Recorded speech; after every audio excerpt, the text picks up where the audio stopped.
Okay. It was funny. What did you say? Seinfeld not funny. Nice. Light me up in the comments. Light him up. I actually don't care about that opinion at all. Yeah. That opinion does nothing for me. I don't think anybody should. If you like Seinfeld, good for you. I like things that you don't like as well. So Last Jedi is probably the best Star Wars movie. Yeah. Yeah, True. I mean, nobody here disagrees with that. So. Fuck yeah. Dave might. I don't know what the difference is. Yeah, it could be the 12th movie for all he knows. Which one did I watch a whole lot? The Force Awakens. Oh, that's a good one. That is a good one. I like that one. Good enough. I can't even remember what it's called. I mean, you don't why have to would say- you well, know what it's called? it's- You just came in the break room and it was just on. You're like, oh, this is good. I'll watch this. You don't have to remember, like, I think there's a lot of, like, oh, you don't know a name of a song, therefore you're not a real fan. It's like, I mean, like, mixtapes, like, I mean, for me, like, I was always getting mixtapes, CDs that my friends gave me, and I wouldn't know the names on the songs. Yeah. But I loved them, and I hear them, and I'm like, yeah, fuck yeah. Fake fan. Yeah, fake fan. Fake fan. Go ahead. I'm glad I have your permission this time. Yeah. Adam, are you good with this? What do you mean? Is it different? No, I'm asking permission. Oh, it's fine. Yeah. Dave? Old Dave. Yeah. Old Dave. All day. Old Dave. Morning. Welcome to Don't Be the Artist. I'm Hagen. I'm Dave. Old I'm Adam. Dave. I'm Jackson. Are you new Jackson or old Jackson? I don't know. I don't know what we're doing. So I don't know if we're doing like a, like philosophy thing and like, like are you always new or are you the old you? Like, are you what, like, I don't know. Am I new Jackson? you're not drinking Dr. Pepper, so maybe. Oh yeah. I'm trying not to do that kind of stuff. I'm eating healthy. Whoa. Hey, Ian in the chat, could you hear the horn? Oh, yeah, There is a chat delay, so we're gonna get that. That's a great question. That's a good check, actually. Oh Yeah. no, Ian. I was like, I don't know Ian. Yeah. But I don't know him, but I kind of figured like, oh, he's gonna like Seinfeld and I'm gonna get lit up. But he said boo on Seinfeld for him too, so I think Ian and I are back on course. I think you're best friends now. For everybody who watched the YouTube video, well, I guess just the live stream, the audio was like royally fucked. That's why Dave is asking if you can Yeah. hear the Oh, air it was horn. none of the mics or sound It was the effects. it was room. it was It's the honestly iPhone. on the It was chat the- for not saying anything. Yeah, I don't blame it's really Hagen. I don't somebody blame New specific. Dave. I don't blame Adam. I've never blamed Adam. It would be fucked if you blamed New Dave. Yeah. New Dave has a Unless great he mustache. unplugged things. New Dave does have a great mustache. Even if you unplugged stuff, that wouldn't have explained what happened. It was wild. Yeah. I think during that episode last week with New Dave, I said something like, "Oh, you also like wear like a specific hat." And then as soon as like it was one of those things where I sat in the car, he was talking about how Edgar Derby wears a specific hat, and I was like, "Man, I guess I've just never noticed the hat." And I sat down in the car. I was like, I know the fucking hat. Yeah. Like immediate. I thought he was talking like a ball cap or something like that. And I was like, oh, so you always have a hat. Okay, cool. And then I immediately sat down. I was like, oh, it's like, it's a The look is specific hat. the look is always the same. I don't think I've Yeah. ever seen Adam in a hat. I don't really care for hats. Yeah. Yeah. He All wears right. beanies. Beanies are different. Yeah. Yeah. they're hats. They go on your head. Here's They're a of the question. hat variety. Here's a question. this was bothering me a lot yesterday. I had a migraine all day yesterday, and this came up in a conversation, and I was just really already in a bad mood, so this was just tough for me. But why is it called a Why is it called? Why is it called a workbench? You sit on a bench. Why isn't it called a work table? I don't understand that use of the word. Why is it? Have like, you looked it up? we spent so long looking it up yesterday. Okay, I'm not even gonna do it. Just stupid, dumb. Yeah. But just curious if anybody has a good reason. As I to don't why. sit on that. Yeah, exactly. Golly, Other thank than you. English is dumb and doesn't make sense a lot. English That's all is I got. dumb and doesn't make sense a lot. That's what I landed on Yeah. too. That's I exactly. thought that building should be called build or built. Oh, instead of In, buildings. if it's in Is it construction floor 0 or floor 1? for 0. No, floor 1. Well, I don't know. I like saying lift. Ground floor. you like saying Ground lift? floor is Yeah. good. Like That's a that's- happy in yeah, between. Yeah, yeah, yeah. There you go. Wow. God damn. Ground- Fucking mediator over here. Ground floor 1. Oh, dude, I stood in an elevator at a hotel I was staying in last week without pushing a floor to go to. And I was like, man, this thing is taking forever. You just sat there. I just stood there like, wow. I would panic after I've like done some that. point. Yeah. It was, to be fair, it was like 7:30 in the morning. And so I was barely awake. And I was just like, How many floors were there, though? I was on the second floor. Because I've I done was that. like, this is, I'm not, I I've feel only like I'm done not that. even moving. I've done that, and it was like to go up to like 430 something. And I was Oh, like, shit. I think that makes more sense for me to be like, I didn't realize we weren't moving. But second floor, you I should was have. like, I guess I got to hit the button. Yeah. I was glad that somebody didn't hit the third floor while I was waiting, and then I would have been on the third floor like, this isn't it. Wait. There were other people in the elevator who didn't. Well, No, just no, no, someone I was the from only one, third but floor would have pressed. They going could have down. summoned it up. Yeah. Yeah, Yeah. and then you'd have been like, "This elevator's broken." Yeah, I was like, I feel like a big dummy right now. Did anybody do Easter shit? No. We went, kinda, we went to yeah. revolving sushi later in the evening, but otherwise I had the migraine, so no. For Easter? No, like it it wasn't was- for Easter. It was just like Just on Easter. it was just on Easter. Yeah, Oh, That's nice. yeah. What about you? Just did Easter shit. no. Too much stuff. Yeah. Look, I got some news, but I figured to pad out the time. Hagen, would you mind giving us your quick Mario movie review? Oh yeah. Do you want a timer? Do you want me to time this, or do you just want it pop off? King. What's an appropriate? What's an appropriate Jackson amount just of went time? full Italian. Like 3 minutes. Yeah, I mean, you how about you just run a timer and I'll tell you when I'm done. We'll just see how fast I can get it done. Does that work? works. All right, great. Go ahead. Okay, so the Mario movie.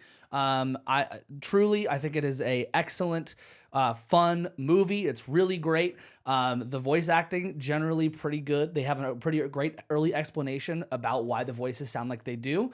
The animation is obviously great. The soundtrack is incredible. The guy who made all the music did like next level kind of job.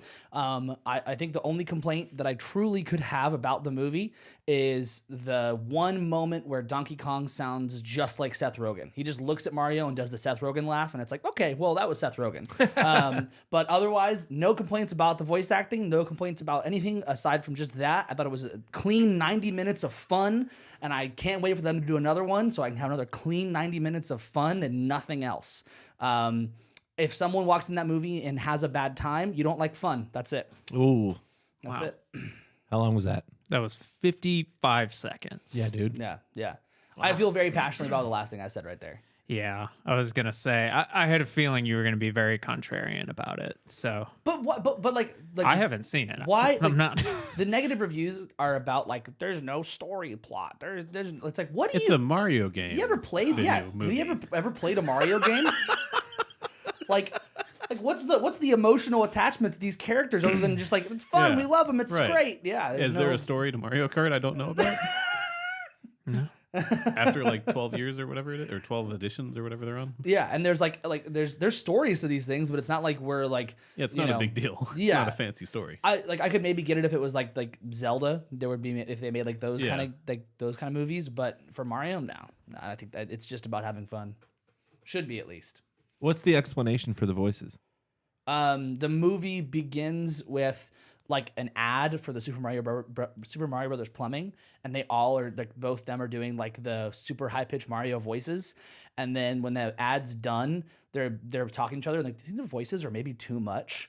And so they like made it, like That's pretty good. they still have like a Brooklyn accent and whatever, but like they're trying to like they grounded it a little bit in reality, but only just like a hair. Okay, cool. How'd you feel about the needle drops? I've heard people like really hate those.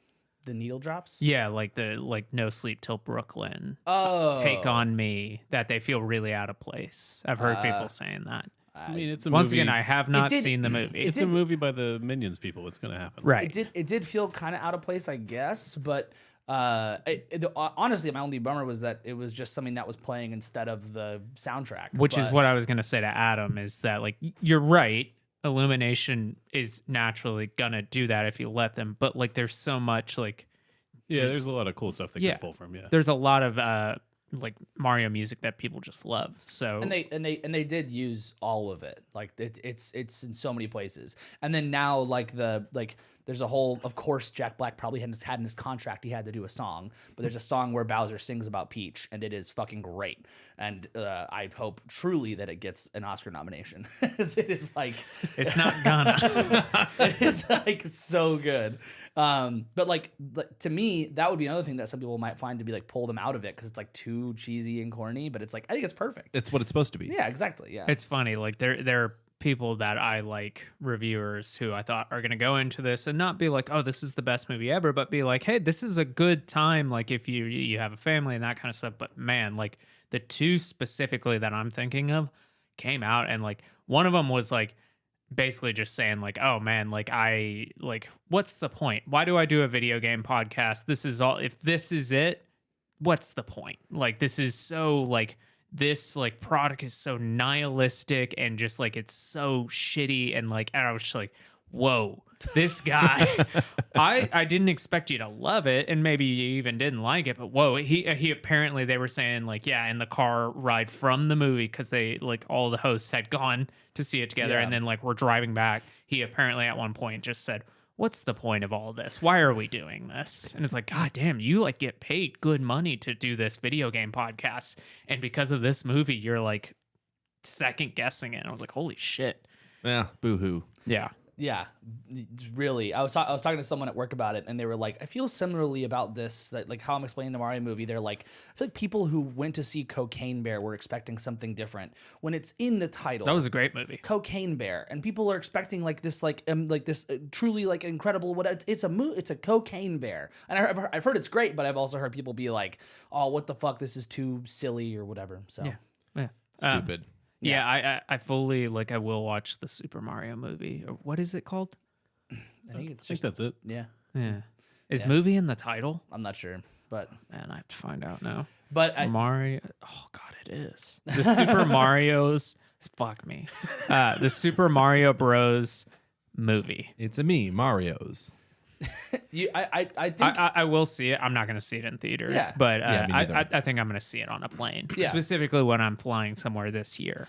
I was like, oh, that's a perfect like time killer. the only reason that I saw it in theaters was I was like, this is like the perfect, because it is so short. It's the perfect, just go to a movie whenever I want to and just sit and shut off for just an hour and a half and enjoy pretty things. I told myself that if I was going to see it, it had to be either opening night or like opening weekend, because I was like, With the crowd. that's when the shit posters are going to be there, and like that's Yeah. going to be the most fun. I don't really care so much about the movie. I just feel like there will be this audience experience. And genuinely, there were people walking out of that movie going, "That's one of the best things I've seen this year." So Nice. people like fun. Some people do. Turns out. Any fans of Maggie Rogers? Speaking of Yes. Illumination, the connective tissue, have you guys seen that? Like how Maggie Rogers, I don't know if this is how she got discovered, but it's how I found out about her. Have you all seen this video? The Pharrell Yeah. video. Yeah. Pharrell's doing like some like, I don't know if it's a master class or something like that, like a sit-in like lecture at a like, I think it's like NYU or something like Something that. like that, yeah. And like he says like, hey, like somebody like, it was some music production class, so they obviously have their work on them, and like picks somebody out of the audience. She comes up and she like shows him the song she's working on, and he's supposed to like give her tips and all that, and say like, here's what I would do songwriting wise, blah blah. And he basically just says like, song's perfect. That's incredible, and like it's just and it's Maggie Rogers. Yeah. And like I was just like, holy shit, that's got to like be like incredible to have this just mega producer who's probably also a vampire. Just sit there and say that about your music in front of your whole class. Or just be like, well, fuck, I guess I'm done. Yeah. And I don't know if he signed her, but like she obviously got signed pretty quickly after that. But any fans of Maggie Rogers? Yeah, a little bit. Cool. Yeah. Haven't really spent any time really diving into her music, but with no problems with her. Yeah. She announced a tour. I think with openers Soccer Mommy and Always. But specifically when she announced this tour, she pretty quickly I think she has like a pretty rabid fan base, not like Swifties, but like tours gonna sell out, that kind of thing. And when she announced all the pre-sales and all that kind of stuff, and then I don't know if it was day of or like next day, she basically said, hey, there's been a lot of conversations about like buying tickets and like the whole like ticket fees and like dynamic pricing. What we're doing is what I'm calling box office day. And for the first day of pre-sales, you can only get tickets at the actual venue, which like basically her whole fans started like scrambling like, oh fuck, like I was just going to log on during work or some kind of thing like that. And now they're all like kind of all over the fucking place. And, I don't know. I just like, I don't feel like it, like, I don't think it was like a bad idea on her end, but like, I just don't think that's gotta be the answer. That doesn't because she basically, well, she said it does. It gets rid of the fees. It's just the ticket. Accurate. I agree, because every time I bought the ticket at the door, if it's like $20, but then they add $10 of fees, they always charge me $30. Yeah. But is it does it eliminate the dynamic pricing of the pre-sales? I thought that was the reason she was doing it. I mean, I don't know. Can't you opt out of that anyway as an artist? Yes, you can. Yeah, I don't know. I thought that was Allegedly. I thought that was the whole point of why she was doing it this way, was to like eliminate dynamic pricing for pre-sales. But like we were talking about this over the weekend, and I was like, cool, didn't Nine Inch Nails do this already? Yeah, Like, and it didn't work. yeah. But I And don't they think she did their next tour like normal. Yeah. yeah. And also, like, The Cure recently, I don't think we mentioned this when we were talking about it, but like they made it to where you, on their upcoming tour, you can't transfer your tickets. Like, you buy it, it's yours now. You can't transfer. Nine Inch Nails did that. I don't think Maggie Rogers is doing it, but I can only imagine, like, if I'm not taking off work to, like, I don't care who it is, even Radiohead, who I would die to see just in my backyard. Yeah. I wouldn't take time off work or anything like that to go to the venue. Well, yeah, I mean, Because like, it's not just you're going to the venue, here's my money, I go back. So Yeah, lunch hour, it's you wait in line. For probably the whole day. yeah, and we talked about it when Nine Inch Nails did this, but there's a lot of people who don't live in the cities where this is, so Yeah, they they're have gonna to fly to the show Right. anyway. or like they have to drive an hour or two to where it is. So it's like, I mean, I know a lot of people who drove for Taylor Swift. Imagine if they also had to drive to get their tickets beforehand. Yeah, It's like, it's- sometimes I can understand artists doing something like that to get back at Ticketmaster, but this feels like a publicity stunt. Well, and fortunately it is one day. It was Yeah, of just course. the first Yeah. day of The opening pre-sales. day of pre-sales. Yeah. Sure. So like there is Yeah, I that. guess to be fair, Nine Inch Nails, that was the whole tour, right? So All like the sales next dates. day, and Yeah. then like also pre-sales, they set aside a certain amount. I don't know what it is, if it's like 50% or 60% of the tickets, but like if they sell out during pre-sale, there's always going to be that reserve for the general audience. I suppose the idea is that a lot of these artists, probably Nine Inch Nails, were like, well, you used to have to do this no matter what. Yeah. So Yeah. let's just go back to it. It's not that big a deal. It's like when my mom like talks about like, oh, I can't work my phone. What am I going to do if my phone doesn't work? And I'm like, I think a majority of your life you didn't have one of those. Yeah. So like, hey, just think about that. Just think about it. But to your point about it being a way to get back at Ticketmaster, they still are going to get paid, even Yeah, if of there course. aren't fees on there, because they have contracts with those venues and they're taking a cut of Doesn't do everything. much. So. I think it's mostly to make things the idea is to hopefully make things better for the fans buying tickets, give them Yeah, an experience where they're not gonna, I guess, not have the fees and also potentially not have dynamic pricing. But I mean, it Feels like it's punishing them. feels like it's like a Band-Aid, and it's a Band-Aid that doesn't have good adhesive. Yeah. Like it's like It's not like- going to do anything Yeah. significant. It also feels like it's a Band-Aid, like maybe designed by Ticketmaster to like help Yeah. their image right now because it's pretty bad. Right. So yeah. Yeah, I haven't been following. not optimistic about it. I haven't been following any of the Ticketmaster stuff. It felt like, like the 2016 election. At some point, I was just like, I keep hearing the same thing over and over again. Yeah. Somebody opens up an inquiry, blah, blah, blah, is suing them. Like the city of LA or somebody, like a group of people in LA is suing over like Taylor Swift. And I was just like, God, I don't fucking know. It feels like there's just this like deluge of like just fucking information that I'm like, Yeah. oh, nothing's going to happen. Yeah, and we're not going to do anything about it. Yeah. I mean, like, I have gotten One or to two the- it's going to have to be at like a government level. I've gotten to the point where I'm like, I don't think I'm going to purchase like at that scale anymore unless it's like basically Radiohead's the only Yeah. one I would do it for. But like I was just like, I have tickets through Ticketmaster right now, but after those are done, like I think I'm like at the point where, and not to like punch the artist or anything, but just because I'm like, oh man, like it's a lessening of the experience every time. Yeah. It just keeps rolling down. I'm paying so much more, and either the experience is staying the same, or I now have this extra pressure of like something I would have paid $100 for. Whenever it's now like $200, and I feel like pressure to enjoy, and I'm like, oh, this fucking sucks. Like, yeah. So I'm at that point where I'm not going to do anything. But then what sucks is like, so what I just said is like, oh, I'm theoretically going to only buy from it for the time being, like once every year to 3 years, which unfortunately, I think on these stadium levels, that's like a majority of the audience. Like when you're talking about a sold out arena for Taylor Swift or Metallica, those are people who are only going to a show once a year or once every 3 years. Right. So it's like Whenever those artists tour. you're not like I think I don't about my stance and I'm like, oh, I'm not doing anything. Yeah, I don't know too many people that go to a lot of concerts. And that especially aren't one at a musicians. stadium. Yeah. Yeah. So yeah, like There's a handful of people I've known that have had that much money that they're just like, oh, I went to so-and-so last weekend. I'm going to this concert this weekend. And it's like, but you're not even a musician. But it's, not that that's the par for the course, but Right. Yeah. they just have that expendable money to go and do something that's entertainment for them. I know Yeah. somebody who went to Taylor Swift, and I knew a lot of people who went to Taylor Swift, but most of them were like Swifties, like, fuck yeah, this is my whole weekend. Got a hotel room so I could avoid the 3 hours of traffic, that kind of thing. I knew two people, relationship will remain ambiguous, who were going. And they both seemed like they were hearing the information about 3 hours of traffic, how long the concert was. And they were like, are you fucking kidding me? I was like, hey, you need to keep that down.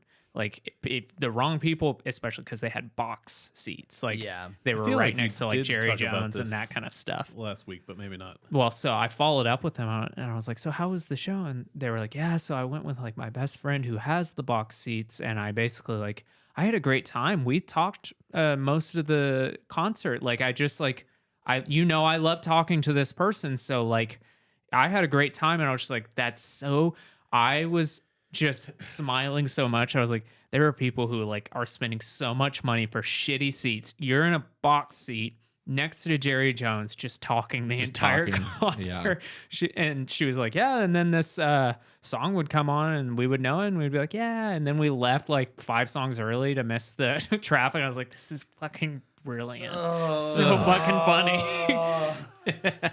I love it. This fits with my whole thing about I don't like Dallas crowds because it seems like so many people at like Bomb Factory specifically are just there to be like, I'm at an event where Right. people are.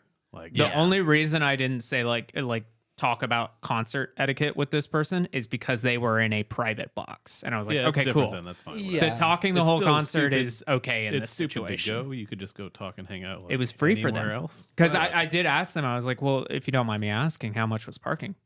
They were like, No, yeah, free. You get free parking passes. Yeah. with box Free seats. tickets, Yeah. free parking. I was like, it's more holy expensive shit. to be not wealthy. Yeah. Mm-hmm. Do you think that like Oh, man, I've never been in a box. I've never watched anything from a box. How do they hear it?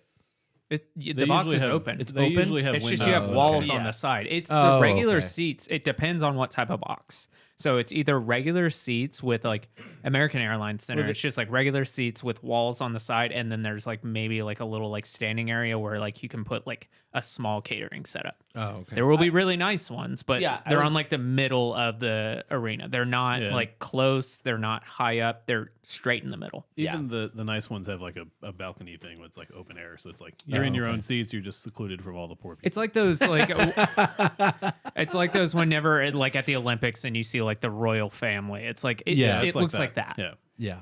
Yeah, the Fuck. you probably do get like a mixed like audio feed into the like the enclosed area. Well, though. I remember I was in a box for a hockey game once, and that was like you could hear stuff, but as soon as you went into like the box different. area, It's it was like weird. we could still talk and Yeah. like hang out, and then if we wanted to watch, you just step back out, and then there's your seats, and then you're normally like it's like normal for you. You know what I love? I love a venue that has the audio feed into the bathroom.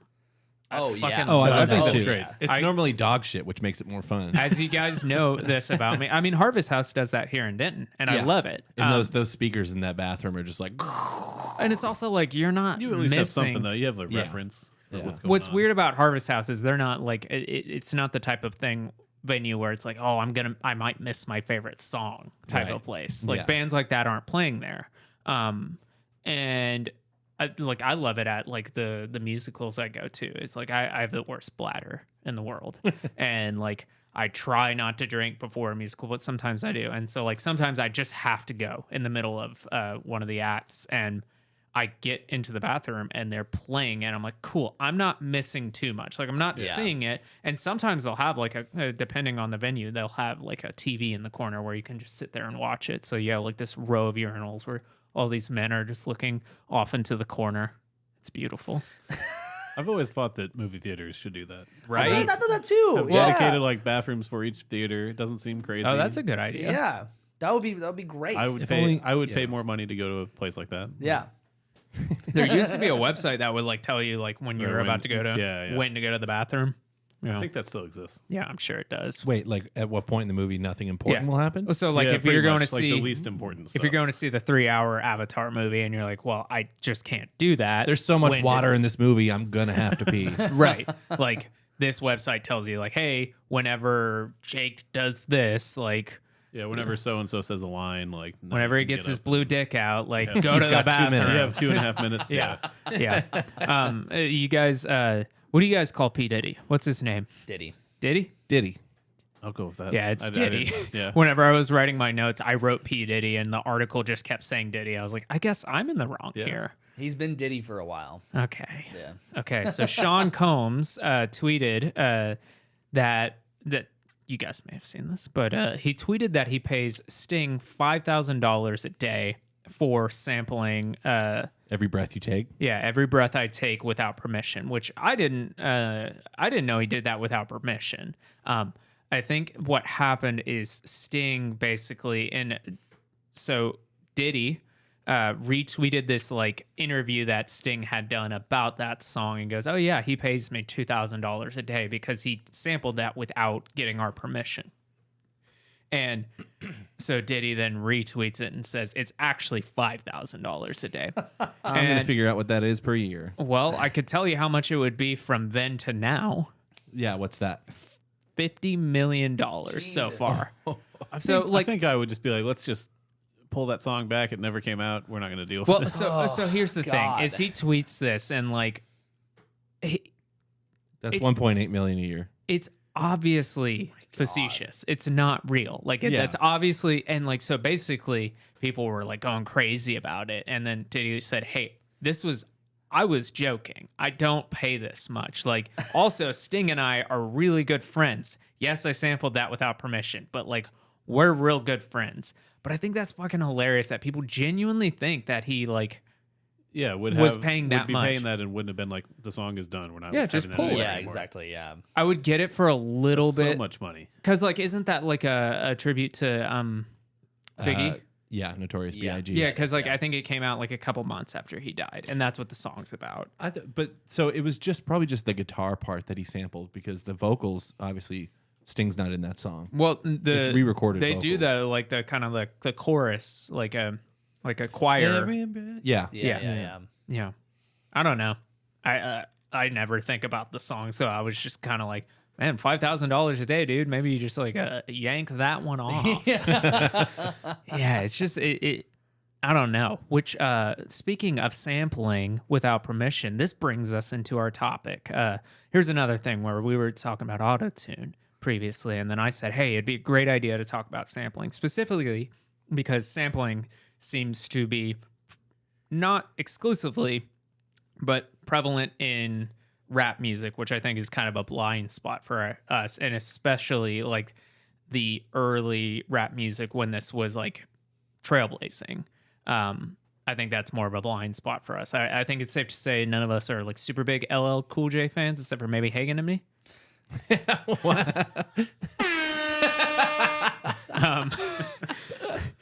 But yeah, like I mean, there are groups like A Tribe Called Quest, but I think that like we're a lot of us are latecomers to that. So there was a lot of just kind of wanted to talk about sampling and its origins, kind of the idea behind it, and then give kind of an example of I guess where we are nowadays with sampling. So what I found super interesting, I don't know if you guys read much about like the history of it, but did you know that like the Mellotron, the like piano or like whatever you would call that, It's a keyboard. Yeah. It that's a sampling technique. That's what it's using.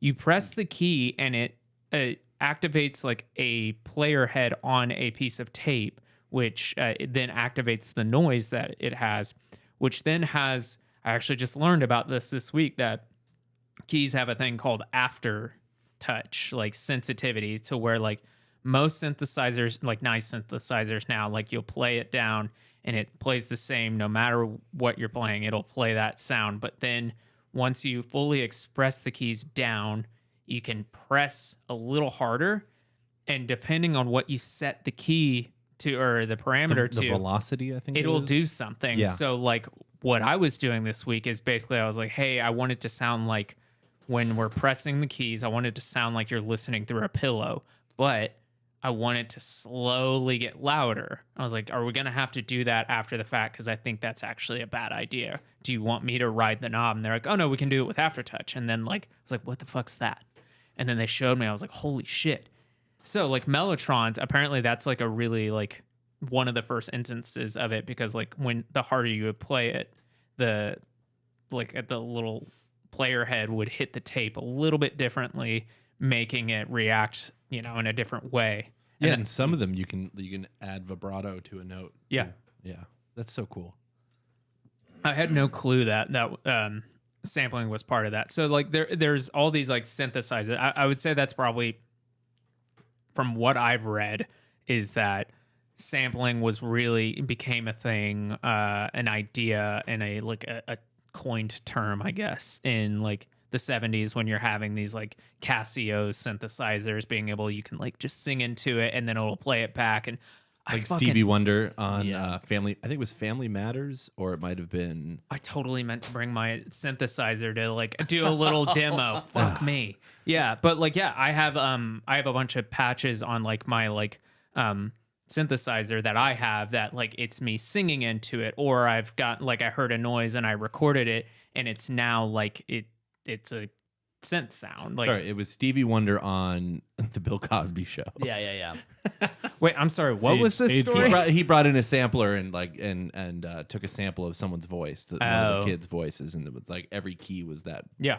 a different pitch of that person's voice. Which is super cool. Like that's I wanted to show y'all that in real time. Get one of y'all to just talking to it. But yeah, so that's really where musically the sampling started. But then it became, I don't know where exactly this started, like where in the country, where in the world, but then they people started taking the the music, drum breaks is really where it started, specifically the Funky Drummer, which was a James Brown song, there's a drum break in the middle of it. It's just drums. There's no bass, nothing else. Yeah, I would say it started on like both coasts.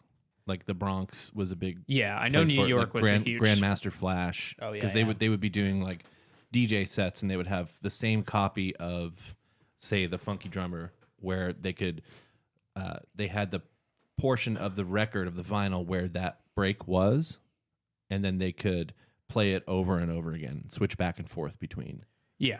the things. And so there's like one of the most sampled song of all time. By the way, there's a website called whosampled.com, which is super fun to go through. And it will tell you that you can just basically go Google. It's like a Wikipedia, but for sampling. So if you're curious about like Daft Punk, that kind of stuff, but like the most sampled song of all time is Amen Brother by the Winstons. Fourth is the one that I just mentioned, Funky Drummer by James Brown. So that James Brown one, and what's really interesting, there was that video I sent you guys where basically people started sampling that drum break and then rapping over it, putting their own instruments on top of it. And slowing it down and speeding it up. Yeah, and- completely yeah. making it their own. And then James Brown, after this, released a single which was just the drums playing. it was Funky Drummer, but like without everything else. And I wonder like if that was Clyde Stubblefield. the did theory is that it's never been confirmed, but the theory is he did that. He's like, oh, this is really working out well for me. I'm gonna put this out so people buy this record, because like Yeah. when we say sampling, that a lot of these people, it's actual turntables where they might have one that's doing just looping the drum break, and then they'll put like another sample on the other Yeah. one.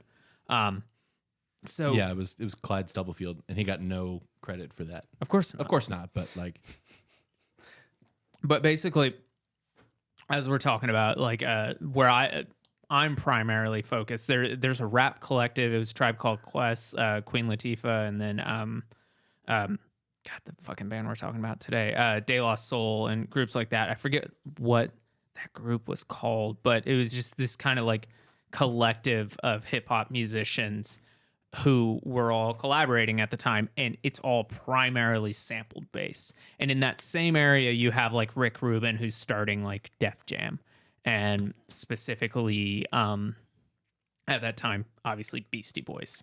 Yeah. So this band comes up, this group, this collective, hip hop collective, De La Soul. They released their debut album, 3 Feet High and Rising. And it's that they're putting samples everywhere. It's like they have a DJ who's putting together these songs, then they rap on it, they make it their own, that whole thing. And a large part of hip hop at this time. And did you guys listen to that record at all? no. No. There's a lot of We didn't do the research. there's a lot of like sketches. Have you ever listened to a hip hop record that has like Yeah. sketches in the middle? Classic. It's not as like prevalent now. Like I would say that like Logic's new record just did that. yeah, He has a bunch of sketches in between. I wouldn't say this is sketches, but like The Weeknd, and also it's not hip hop, but The Weeknd did that kind of like Dawn FM like it kinda segue would thing. count. Yeah. But like these early ones for like De La Soul, their whole thing is that they're on this record specifically, and they do this on other records, but like it's specifically they got together, they picked a day, they were already finished with the album, and they picked a day where they were all available, and they were like, hey, we're gonna do just like we're gonna come up with a sketch and just record a bunch of ideas. So they came up with this idea like, oh, the theme is we're on a game show and we're just joking around with each other. So they did that in one day, and then like part of that, even like outside of the music part, they're sampling stuff. Like there's like Doctor Who sounds in the background, and a lot of this, because it was like the Wild West, there was no there really wasn't a like, hey, how do we sample things? How do we credit? How do we do that? Is this allowed? Is this illegal? That kind of thing.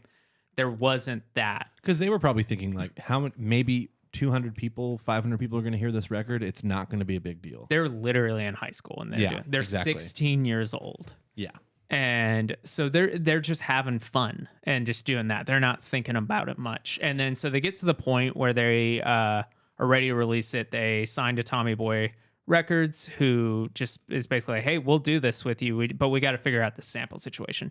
So they figure out a lot of these samples, but specifically they're doing like handshake deals. They're not getting like written. They're like, yeah, we'll like just pay us this much and you're good. A lot of those came back to like bite them in the ass whenever like sampling became a huge thing. But basically they released this record and it's like, it goes huge. Like everyone knows that they're like labeled like these, like the black hippies, which is a thing they really didn't like. The record label had them add like an extra song on there called Me, Myself, and I, which is their most famous song. It's their creep, basically. Yeah. They got to the point where like at shows they would get the crowd to chant with them before they would start the song, "We hate this song." And then they would be like, "We're going to play it for you, but you have to do this with us." So they would do that. And then also because that song had like a cleaner edge to it, like the record, the album artwork is like flowers, and that's where it kind of got this image of like the black hippies. And they were like, we're not against that, but it's also kind of like, hey, that's not necessary. Like it wasn't given. We didn't get an idea for that, or we didn't get a choice. It wasn't our intention. So they released the album, and then it goes super well. And it was like supposedly, according to the record label, it was one of the like first like American hip hop albums that was doing well in Europe. Like it basically, they were saying like, oh yeah, you guys have to keep this up because like it's just doing so well. We've never, like, they couldn't get NWA or someone like that later on. They couldn't get anyone like that to be successful over there. It was uniquely American, and even then it was to a specific community, not even like America as a whole. So they released the album. A lot of these people come back and they were like, hey, you didn't clear this with us, and yada yada. With the amount there's a specific song by the Turtles, which like people know this song, and like in everything I had heard, people were like, oh yeah, it's this one Turtle song. I've never fucking heard it. But they were the biggest ones to like sue them, and the biggest band to sue them. Probably Happy Together. Maybe. Yeah. That would make sense. No. Maybe it was. But they did. Yeah. No, you're gonna get us fucked, dude. But basically, what was really unique about this is you had a lot of people sampling James Brown, funk groups, all that kind of stuff. There was an idea of what hip hop sounded like and dance music sounded like. But what they were doing, like in this record, they sampled Hall & Oates, they sampled Schoolhouse Rock. They were doing all these things of like, hey, yeah, hip hop can be that, and we are going to also do Funky Drummer, but we are also going to do this, and it's just like, it's fun. You don't take it seriously. This is just a fun record, and that's kind of the idea of the sketches in the middle. But they release it, and everybody's coming after them like, hey, no, you owe us money now because it's doing well. Specifically, the Turtles like asked for, I believe it was like $2 million, and that's like in 1989 money. So Yeah, that it's a would be a lot. lot. of money. Yeah. They settled outside of court, but at this point, the record label said, nope, we're pulling it. We're not going to put this out. There's not going to be any digital distribution, anything like that. It's only physical. Oh, right. Because even if they've sorted out the legal problems with the physical copies, like digital's a whole separate deal. Yeah. Years down the road or whatever. And there's but- also like these deals apparently for sampling, you will get approved for specific things. Like I said, you could sample this song in your song for a commercial, but I didn't say you could do it for a CD. Or I said you could do it for a CD, but not for a vinyl. There's some weird stuff like that. Yeah. It gets really like detailed, and it got to that point. And basically there's like all these stories of like famous hip hop groups at this time. Specifically, the Beastie Boys were working on their follow-up, Paul's Boutique, which is like, people call that basically like the Sgt. Pepper's of sampling, because it's just wall-to-wall samples. And they saw what was happening with De La Soul and immediately like got all the samples cleared by everybody, and they got it like in writing and all that kind of Well, stuff. You do it before it's out too, and you can get Right. lower rates and everything.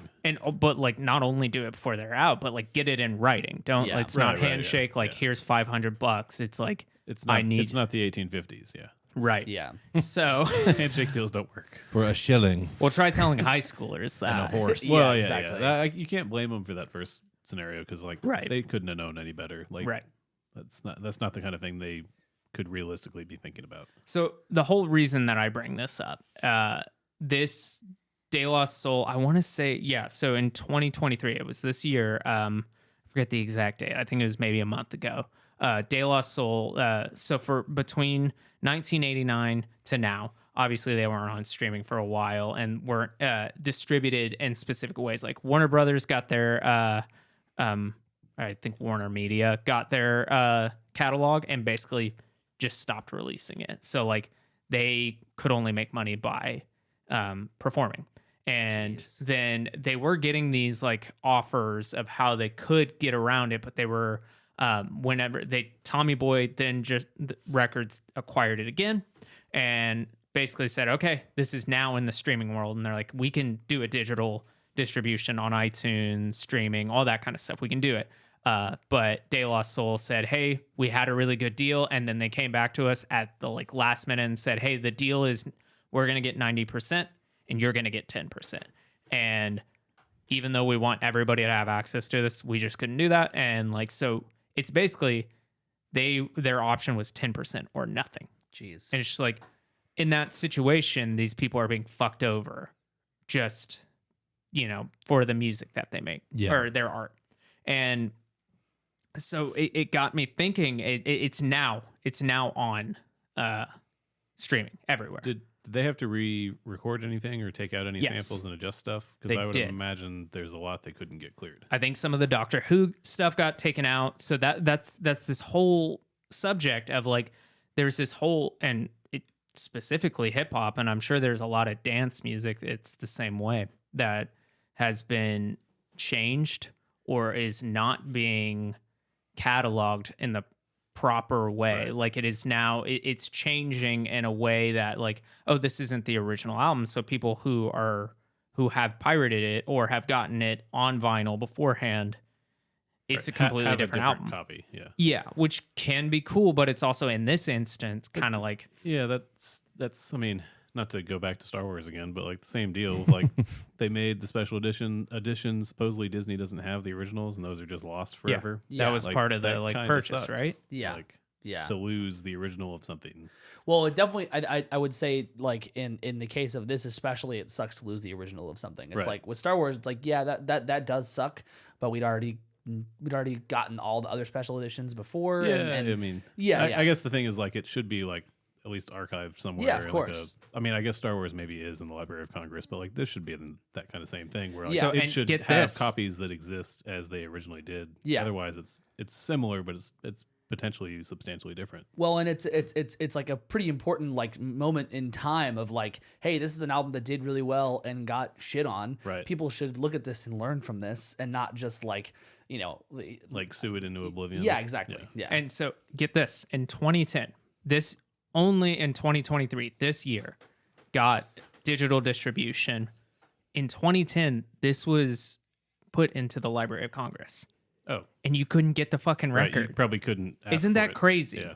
So you have these people who like it, with all these hip hop artists and hip hop fans, people are saying like, hey, this is one of the foundational groups and they're effectively being erased from history because of the way that they made their music. And I don't think they're obviously, if we can clear in the right way, there's nothing wrong with sampling. It's a different way of doing it. They're not, I think whenever it came out, there had to be this idea of like, oh, you're taking my entire 3-minute song. It's like, no, I'm taking like 10 seconds at best, and 10 seconds is a lot.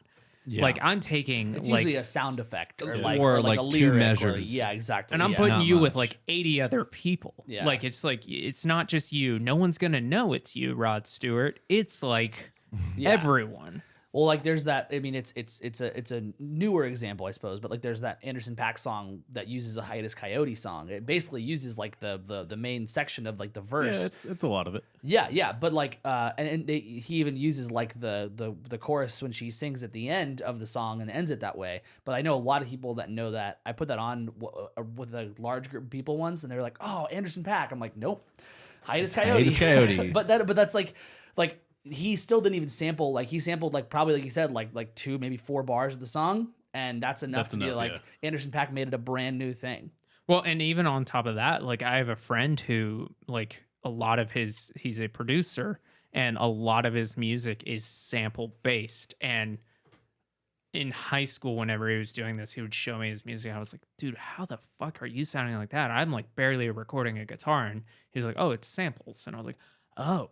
And I had no clue. Like Yeah. I had no clue what songs he was sampling. And they like broke it down to me one time and showed me the song. I was like, oh, I know this song. Yeah. But I didn't know. And it's the same thing. Like the most prominent example, fucking everybody loves that Daft Punk album Discovery.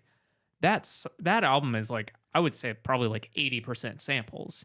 And it has this like unique feeling. There's like all these like really famous dance songs on it, but you don't fucking know Right. because they added so much production to it. And like some of these, like there's a song Face to Face on that album that like, yeah, it's being sampled now that I know what sampling sounds like, but man, it is so like, it's such a frantic production that I'm just like, this is a whole different thing. I have no clue. And like there are videos that like break down like, hey, this what happens here. This is what happens here.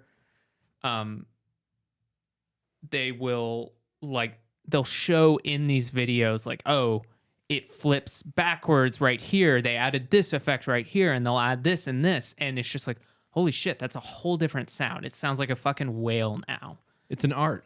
Yeah. There's definite art to it. I remember when I was younger, I used to think like, oh, sampling is for people who don't know how to play music. And now it's just like, no, it's fucking art. Well, I've tried to sample and it's hard, and like it makes the assumption of the sampler that you have a vast knowledge of Like the sound you're looking what for. to pull and what Right. to take Yeah. out. Yeah. Yeah. One of the coolest things I think about like sampling in general is the knowledge of like what can go over any sort of beat and understanding of BPM is something that is like really, really cool and specific. Like talking to my brother when he was in town about it, it's like he would have like a drum beat that he would make up and then try to find samples that were either already like in that BPM or stuff that just like happened to sound cool there. It's just like a really cool journey to like find. Like as a drummer, my understanding of BPMs is like I didn't know numbers. But like I couldn't tap 120 for you right now. There's no way. Yeah. And it also, like, I'm sure for, like, specifically with your brother, he was telling us, like, oh, I don't know how to play. Like, I don't know, like, how to play a guitar or a piano. Like, I just, like, it's a grid to me. And, like, when I listen to his music that he puts up, I'm like, this is really fucking good shit. Yeah. And this guy doesn't know, like, music in the way that we know it. I would argue he knows music, but it's just not in the traditional way. Yeah. And it's just, like, what you're saying about like the BPMs is just like you likely, if you're going about it that way and not modulating it, which a lot of people are, but it tells you like, oh, I've found this beat, or I created this beat that I really like that's in 90 BPM.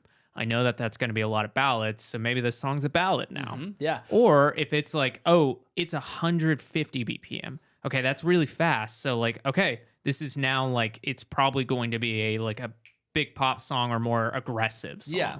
Well, when you talk about like even if modulating or quantizing something, even finding something and then modulating or quantizing to like a faster BPM that's maybe it wasn't like set to originally, still might sound like dog shit. Just like having the understanding of like this is gonna sound cool if it's faster, this is gonna sound cool if it's slower, and like the trial and error you go through of that kind of thing, and especially like when you go back and look at sampling, like you guys talking about with like turntables, stuff like that. That is so fucking hard. That is like insanely difficult. Yeah, Like, and so there's like people have this idea that like it's just hip hop that's doing it and that kind of thing, but like as I said, dance music, it's fully entrenched in dance music. And then there's people in the like indie world that like Bon Iver is doing this to like an extreme level. Beck has been doing it since the 90s. There's it's a part of like I I think you could make a really cool country song that samples in the right way. I mean, I think you can do it anywhere. You also Metal could- music probably does this yeah, a it lot. does. You can make the argument, like, I know we said sampling was like started in like the 70s, but you can make the argument that sampling in a form has been happening for hundreds of years. Yeah, they've been doing it on cave walls. The Yeah. first thing that they drew was a turntable. Maybe it was boobs, but it looks like a turntable to me. The idea of like I'm sure we've talked about like the like musical quoting before, but like the idea of like someone hearing like a symphony that someone else wrote and then using a line from that symphony in their own and played on the same instrument in the same Yeah, key it's- is more or less sampling. Like Yeah. it's It's this, the natural way to like make more stuff. yeah. Yeah. What's weird to me about this is so like there was a lot of people saying, and I don't know if this is hyperbole because as I said, I hadn't heard of De La Soul until they released their catalog on streaming this year. But like there were some people who were saying like this is like hip hop's Beatles coming to streaming. Not saying like they are like the Beatles, but like whenever the Beatles came to streaming, iTunes and then all Apple Music, all Not that just kind of stuff. Streaming just to like digital music in general. Yeah. Right. And that was like this huge thing. And like it was everywhere. Apple was like, this is our thing now. That people were saying like, this is that for the like early hip hop community. And I was just like, it's so weird that like that's a thing. And I knew about the Beatles before they were on digital streaming. I had never heard of this group. And Yeah. it's just like, it made me really think about like, wow, if something's not on streaming now, and we're talking like broadly here, so go with me, but like if something's not on streaming, it is almost effectively erased from history. Yeah. Right. Well, and like And that's so Well, scary. and that's Yeah. very different from like the Beatles not being on a digital store in whatever year that was. That's very different. Everybody knew the Beatles, like you were saying, but also Yeah. like digital music wasn't the only way that everybody was listening to music. right. Streaming is like it's pretty much the only way anybody's listening to music now, and Yeah. at least will be anyone in the next like 30 years. And like Tool was the same way when they came to like digital music, it was a big Yeah, deal, that's but fair, people yeah. knew Tool. Yeah. And like, it was just like I was thinking about like you have to think that like with sampling it is traditionally a hip hop thing, which is a largely a black community based in this early day, and you have to think like it's erasing these artists and stuff in that way, and that's probably why people aren't caring about it. Yeah. And it just like it bummed me out in this like whole way, but then it got me kind of thinking of like, okay, well, have I ever listened to something that I didn't have access to, whether it be YouTube or whatever, before streaming? And then I thought about it. I was like, oh, yeah. There was this Italian metal band that I was super into called Stormlord. And they had this like song called I Am Legend that I was super into. And I was like, I want the album, but I couldn't buy it anywhere. So I had to import it from Italy. I paid so much fucking money for that. Yeah. And I think it was like How much money? I think it was $40 or $50, and I'm like a kid. I'm like in middle school at this point. Yeah, so that's like $1 million. yeah, Yeah. like $40 or $50 for like a CD that like really I only remember one song off of. Yeah, crazy. So I remember, but I have this fondness. I don't listen to them at all anymore, but I have this fond memory of like the hoops I had to jump through. I went to my local record store and I told them I want this, and they said, okay, like this is shipping, blah blah blah, we can get it for you, but this is how much it's going to cost. Gave them money and they said, okay, cool, we'll call you when it's here. And I was like, that was fun. There's a Japanese band that I'm super into now. Sorry, what was the name of that other band you just mentioned? Stormlord. And the song is I Am Legend.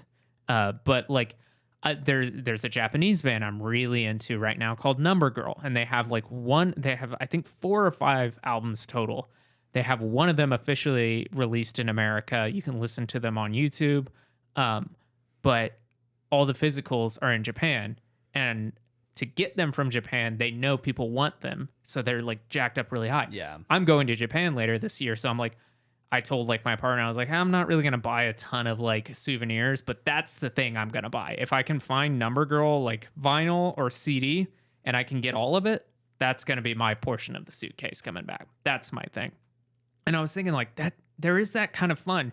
And so I did there was a little like diving I went into to see, did people do that for De La Soul? And yeah, it was a huge part of it. Apparently people were like, yeah, these are the things I had to do for it. And like I'm really happy that people have it at their fingertips, but there was this kind of like one of the albums, like this specific person was writing about what it means to them that it's that De La Soul is now on streaming services, and they basically were saying like, yeah, there was like the album that got me into them is like most people say is their worst album, but like the hoops I had to jump through for that's like my favorite album of theirs, and I still to this day love it.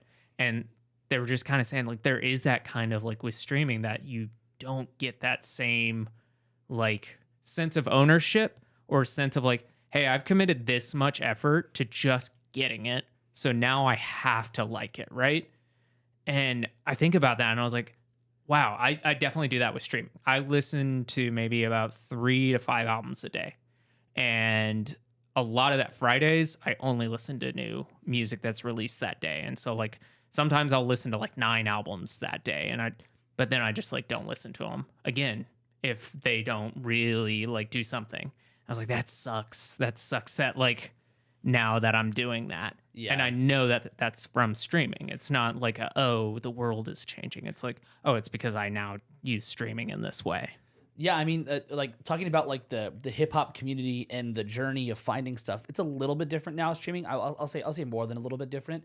But like one of the biggest ways that hip hop acts released music, and it might be because of the difficulty of sampling, and this is a way around it, was by releasing mixtapes, and they were largely underground. They were largely things that were just found in the community. I remember there was a time when like in middle school when I was really really into rap and hip hop, and I got like a cut of some mixtape off of some whatever like illegal site, and I was like, I need this like actual, and I couldn't find it. It's impossible. And some of them have been uploaded to streaming like since, but like for the most part, mixtapes are like that was, it could have been, I wonder if it was like a response to like partially like the sampling issue, but that was part of the journey of like being a hip hop fan, was like, I gotta go find this. I would say it was mostly it was probably that, but it was also like the artists themselves would make these physical tapes and like give them to people at shows or give them to promoters and say, hey, listen to this. Well, and largely though, one of the cool things about like the mixtape world was it was like, okay, hey, we're doing this one-off release. It's me and this other guy, or it's a diss thing, or it's like it was a really vast part of the, I mean, it still is really really big part of the community, but it is largely like on streaming now. So Yeah. I remember like this being a big thing in the I would say like early 2010s rappers, so like Kid Cudi and Mac Miller specifically. I remember this being a thing of, at that time, the way I was getting my music, if I wasn't buying it physically, it was through YouTube. And I remember there being, and then I would do these like YouTube converters to MP3s and put it on my phone or my iTouch, or probably my Zune at that time. And I remember this being a whole thing of like, yeah, they had their records that were coming out. Like Mac Miller for a while, I was super into him before he released his first record. And it was all mixtapes. And on top of that, outside of like the mixtapes, there were these songs, like specifically Kid Cudi had this, like it was, I think somebody had basically produced this like sampled track of a live Lady Gaga playing Poker Face just on piano, and like she's just saying poker I know face. exactly what you're talking about. And like that's not on an album, it's not on a mixtape, but it was this sampled thing that like Kid Cudi basically freestyled over it. And I remember, like, I vividly remember listening to these songs heavily, and that was a super popular way of like, I'm gonna release a song really quickly. I'm not going to make money off of it, but I'm going to start getting my name out there. Because Mac Miller, I think he had like, it was something like, I'm looking at it right now, 1, 2, 3, 4, 5. Yeah, it was like 5 or 6 mixtapes before he actually released an album. I think Chance the Rapper did that too. Yeah, Chance the Rapper definitely did that. I think he's only had like 2. I was gonna say, I think he's only had one album, right? Yeah. 1 or 2 maybe. And it's just wild thinking that like you have like 5 things that like are just like, this is me building my name. It's such an old school way of thinking about it, especially when we're talking about the 2010s, when I'm just like straight up like ripping it off the internet. Yeah. And they were like, yeah, I'm okay with that. That's part of this. That's part, like, I'm giving this out It's for part free. of the like experience of it. Yeah. Yeah. And I was just, it's crazy now that like, okay, the more savvy people are seeing that and being like, okay, you're going to get it. So like, I'm totally like, I'm not even going to worry about clearing these songs because I'm never going to make money off of it. But if I can make the best song I can, I don't ever have to pay Celine Dion. I just need to use her music. You guys will have it. And then whenever I actually put something out that is fully me, or I sample in the right channels, then you'll come to me in that organic way. And what I pay to sample that will pay off. But then you think about these early hip hop, like there's got to be so many more that we just don't know about. And like De La Yeah. Soul is, as they were saying, this is like the hip hop Beatles for them. Right, it's the biggest one. Yeah. You got to think of the mid size to the lower, like that. That's just crazy thinking that like I've been thinking a lot about like historian, like in the non-traditional way, like not like, oh, we're looking at like, you know, theology, the great wars of history. yeah, or- great wars, theology, all that kind of stuff. I've been thinking about like video game historians, internet historians. Like the internet is such a young thing, and people, because of that, it doesn't get the kind of like, we're not cataloging it Right. in the way you would, you know, printed media. I think I'm older than the internet. Yeah, I think. I don't think that's I think, I'm not sure if that's I true don't either. think that's true. But but like to your in point, music's though, like, the same thing. It's just like that's well, crazy. especially music that's not officially available anywhere. It's harder to like to archive it, for lack of a better word. The same thing with I'm not older than the internet. yes, Good for you. but like for video games, for example, and this extends to like just software in general, like it requires the physical thing to play it on. Mm-hmm. It's very complicated. Like, how do you even archive all that? You have to have working like video game hardware, and that's Yeah.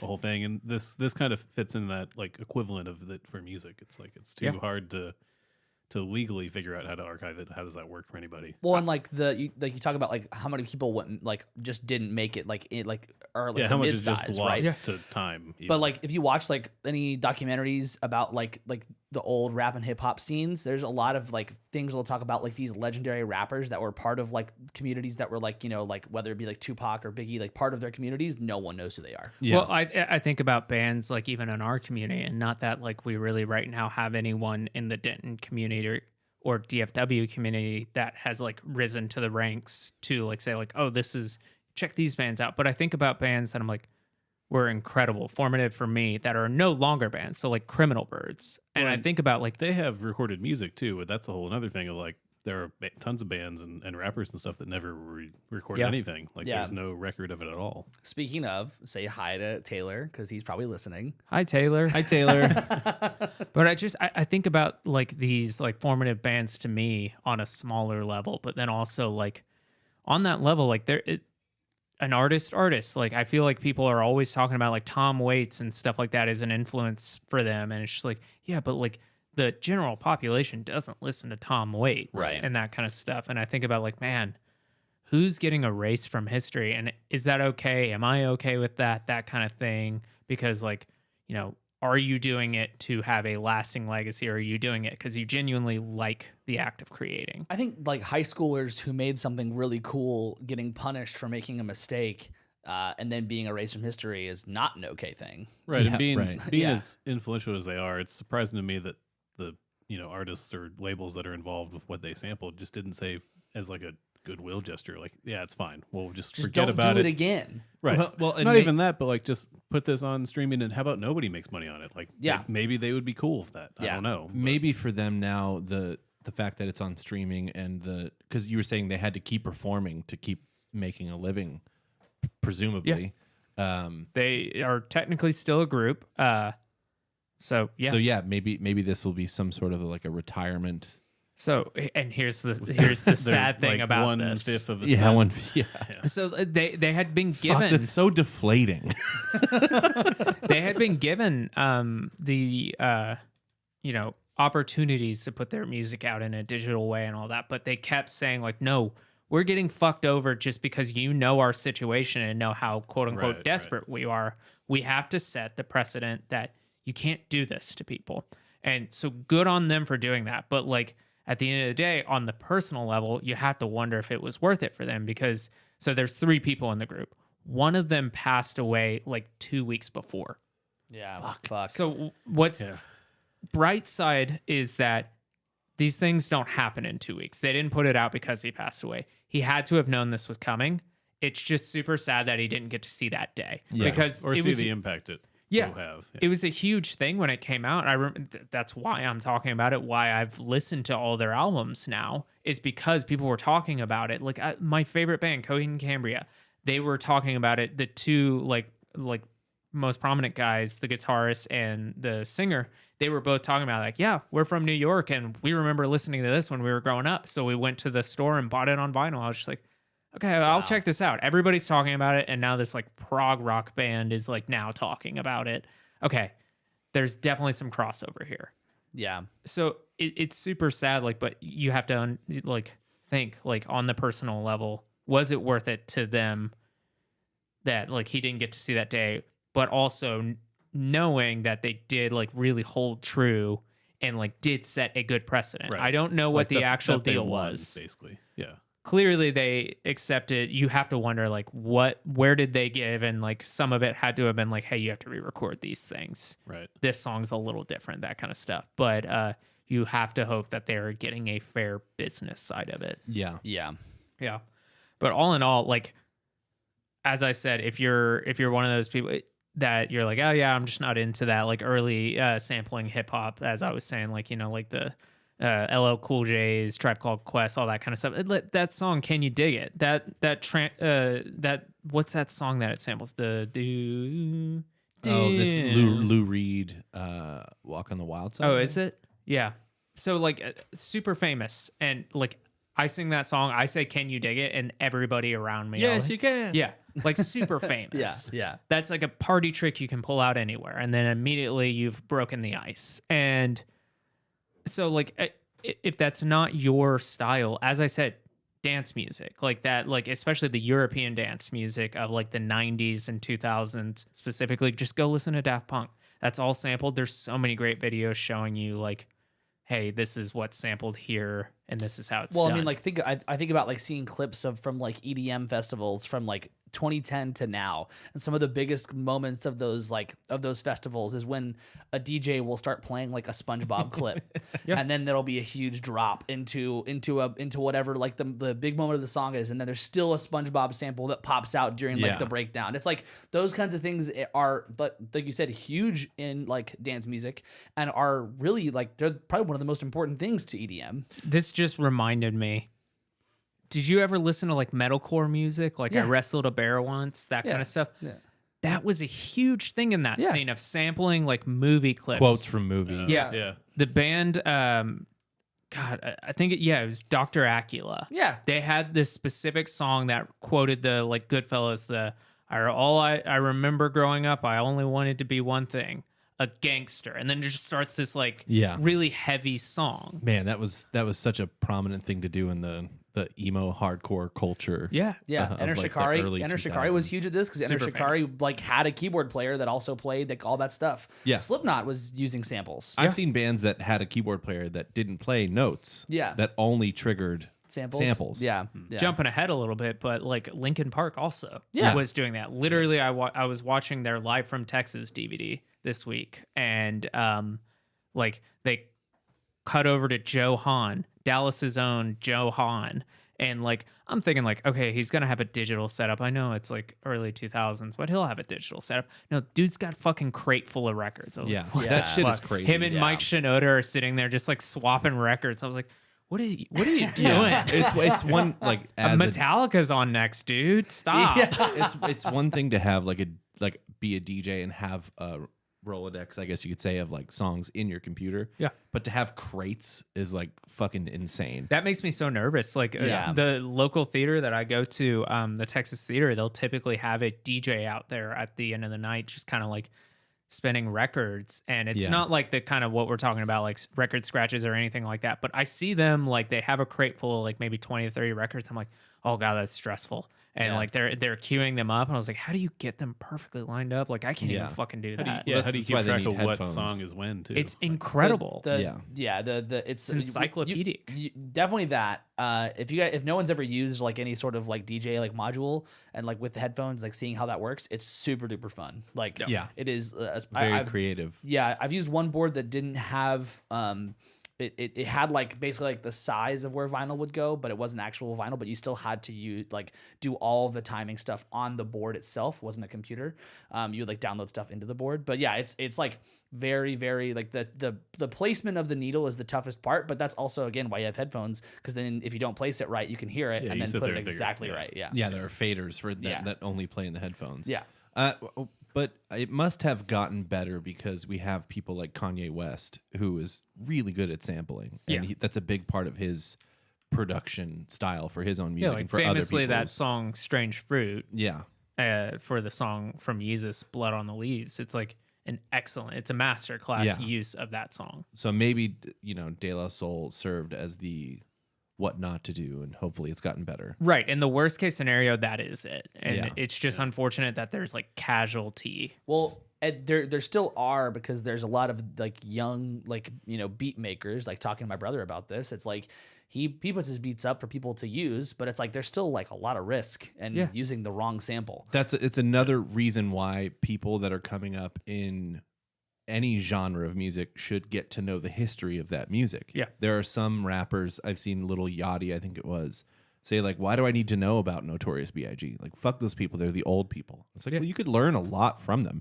Yeah. It's not just knowing their lyrics. It's knowing what they did to get ahead in the business. There's I forget which rapper it is, but I want to say it was like Danny Brown was talking about like, I think it's one of the like Wu-Tang guys. But it was one of those like formative 90s rappers who Danny Brown was like, yeah, that dude's like prolific. I'm like always amazed in what he's making. And just talking about like, yeah, dude's always making stuff, and it's always the best Oh, stuff. it might have been Scarface. Maybe it was, but like they were saying, like Danny Brown was saying, like, yeah, like he showed me like 3 records he has done, and I was like, why haven't you released these? And he said, oh, I have this bad habit of like I'll be on tour, I'll go to Jamaica or something like that, and they'll have those like $1 like penny records, so I buy 100 of them, and then I just like I listen to them and then I sample them, and I forget which ones I use. So like, Damn. and like Danny Brown was like just saying like this dude's got like the three of his best albums just sitting there because he doesn't know how to clear them, that kind of stuff. And I was just like, that sucks. Just Yeah. thinking that Yeah, like fuck. it's just sitting there, and like the guy wants to release them, but it's just like, I can't. So on to something different. Yeah. It's just crazy stuff that we really don't have to think about whenever like we're just writing in a room together. And Well, yeah, it's because like, we can police each other and go, hey, that sounds like this song. Let's Yeah. maybe not be that direct. yeah. You have that. You Just also have that interesting weird stuff. crossover of. I don't like bringing these people up, but Kid Rock sampled or rearranged that Metallica song. They also did that with "Sweet Home Alabama." Oh yeah. I'm sure they had to. That's some sort of like live band rewriting the song, sampling. Dave's thing. bringing up Kid Rock and Kanye. I know, and Yeah. Bill Cosby. I'm gonna give you a cancel. But buck these for are that. I'm fine these with are that. all Yeah, like yeah. I unfortunate. mean, he's not saying they're good people. no. I just flew on the plane. It's just we hit 3 strikes, you're out. Yeah, That's that's fair. pretty much it. I'm Yeah, out. yeah. I was out long ago. Yeah, it's He's, interesting. he's older stuff. than the internet, you know. Yeah, I'm not though. The internet was 1983. I think I'd read. Yeah, I'm sure. Like, I'm not that old. You're still old, Dave. I'm old. Yeah. Yeah. I think my like closing thought on this is that like if you are only a streaming person, there's more out there that like for one reason or the other, like that Japanese brand. I don't know if it's just like that their label is just like fuck it, we don't care, they're not a band anymore, or if it's just like there's like some reason behind it. Well, to that point, that makes me very concerned about the future of a lot of music on streaming. Is there going to be a point when a label is like, oh, well, you know, Foo Fighters aren't a band anymore. Nobody gives a shit about That them in the year happens. 2058 or whatever. Yeah, exactly. That happens if it like obviously in the scenario of like, oh, if a band member does something heinous, Right. there are examples of like bands being, if they're not a big enough band to like, R. Kelly's music is still everywhere, but like there are like smaller bands like this band Power Bottom specifically, one of their members got in a big like, I don't remember all the details, so I'm not going to recount it, but like basically everyone's like, no, we're not listening to this band anymore. You guys shouldn't, you need to be held accountable for your actions. They had just released their record like a week ago, pulled from the internet. It's gone. It's gone. And like in this instance, it's like you can make the arguments like should it be there, etc. But like it is like on the other, like we saw this last year with Warner being acquired, or like I think it was Warner Media was acquired, and then like you see on HBO like all these. What's that fucking Catwoman was canceled, or sorry, was it Catwoman or no, Batwoman? Well, sorry, not even stuff being canceled, but like big shows like Westworld is not on there anymore, which is just weird. And it's the same thing. That's going to happen for streaming movies and TV, and that's like I get it. It's going to happen to music too, and that's still the reason that I have like a local library of music files, even though I have that's smart.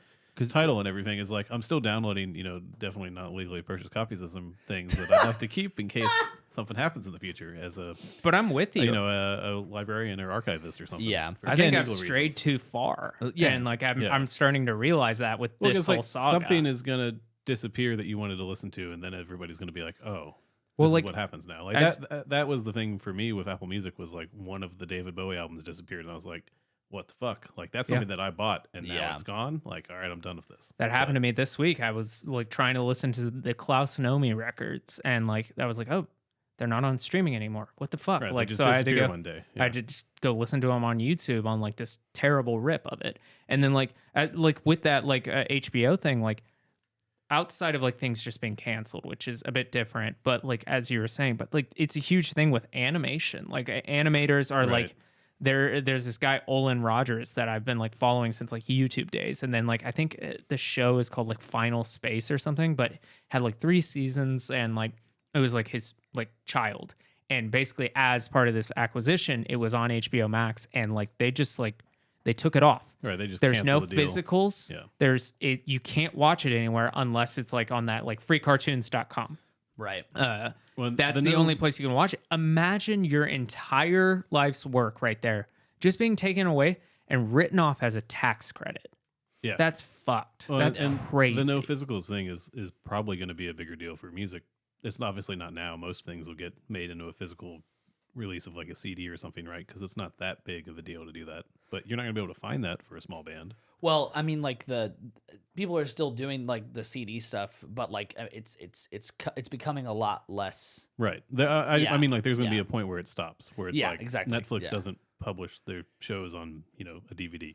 Oh yeah. If Netflix takes it off Netflix and it's doesn't gone. It's gone. It's gone. Yeah, well, it's gone. and there are like a lot It's of more those. Like, I complicated remember than House of Cards being everywhere. Well, and it's more complicated, and it depends on the other production companies, like whoever produced but the smaller ones, House of Cards, for sure. Yeah. I think that's part of the maybe. I think it's part of the problem with cancel culture at some point. Like maybe, obviously, Damn, you're really trying to get these. Fuck. I really, what was the guy's name on House of Cards? Kevin Spacey. I think I've heard that was a great show, and I might want to watch it. It is. The first 2 seasons are a good show. Right, but just not having that option is like, fuck. And again, you might be able to watch that show and go, why was that gone? If our kids ask us that, why is that gone? This gets into the like artists separating art from art. Yeah. Artists. Which it's hard to talk about it because I don't condone any of the actions from any of these people. Well, in the context of like a band, though, if one person is bad and is canceled, that's a whole nother problem of like if the label decides you're too much of a risk, they're going to just your band's going to not scrub it. I'm not going to get into obviously it's a whole topic. Yeah. There's details I'm not going to get into in this situation, but there's the band Lost Prophets. If you guys don't remember, they were huge. Like a UK, like I would say that was kind of that emo scene, but they had that song that's standing on the rooftops, everybody scream your heart out. The singer, if you've never looked him up, did some really heinous stuff, like children, that kind of stuff. Yeah. And he's in jail right now and will probably be for the rest of his life. If he makes it out, but the music is still there. It's still everywhere, and like the band members talk about, like, man, I can't even listen to my own music, that kind of stuff. And there is that kind of like, like, should this be here? Can you separate? I don't fault anybody for liking Harry Potter. Right. I despise J.K. Rowling is clearly an angry woman. She's very angry. Yeah, and has some very like just terrible ideas, but like I don't fault people for like liking Harry Potter. It's like I'm fine with that. It's a delicate situation. Yeah. Charles Manson is still on Apple Music. Wow, I didn't even know that. Like, I just knew checked. that. I remember like people like sharing that kind of stuff of like, oh yeah, have you ever listened to Charles Manson? Like Edgelord saying like it's actually pretty good music, and it's just like, okay, but it was like on YouTube. I didn't know that it was like on streaming. Wow. So I don't know. Yeah, I mean, it's like when you're talking about like artists, whether or not like when we're just talking about music and whether or not a band or an artist should remain on streaming, it does come down largely to like if the record company sees it as like a too much of a liability, right? But like to me, the large like the people yelling is like fuck cancel culture. I'm like, Yeah. okay, well maybe blame the company because they're Yeah, not willing to right. or to like understand that this company is like taking the like they're doing the private company thing where they go, we'd rather like, you know, look better than not. And it's just like it's a weird toss up. I think that it should be just up to the person if they want to listen to the music. And it's really tough to like it's tough to draw that line of like, hey, you know, let's take it down. I mean, some stuff I think it'd be really smart to take R. Kelly shit down, but like that's a personal thing. They also like money. Yeah, that's a personal thing. But if someone else was like, I want to listen to R. Kelly stuff, then I think like, yeah, go ahead, that's fine, just as long as then you know you could enact certain laws that are like, okay, R. Kelly stuff is still up, but the rights holders receive no money from it. Right.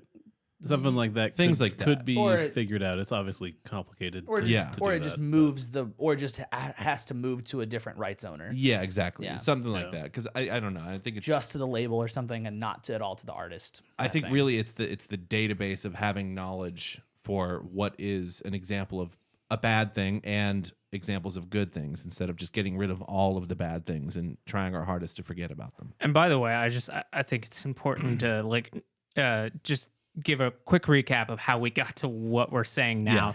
we were talking about how streaming, how it's crazy how things can come and go really easily.